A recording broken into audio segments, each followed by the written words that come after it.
K15!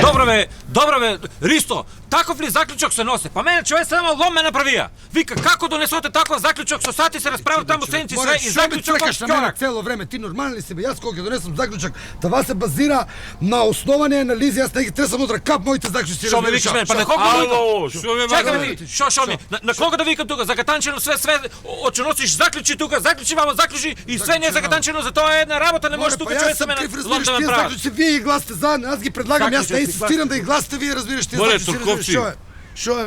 слушате мамо, ја да ви кажам.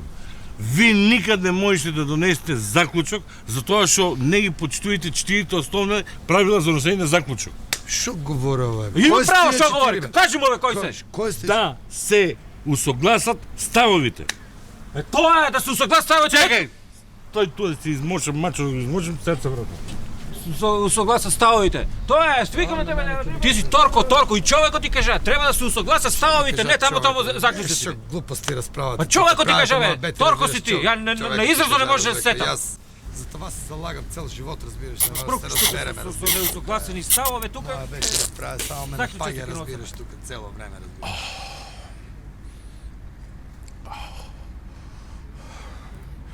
Бе, пријатели, гледаш човеците за какви глупости се расправат таму. А ти не си правда, знаеш. Ти кој имаш зорт, ја одма станувам, одма се дигам. А ти у понеделникот, у срејата, у неделта, 3 пати вајан дела ме заеба.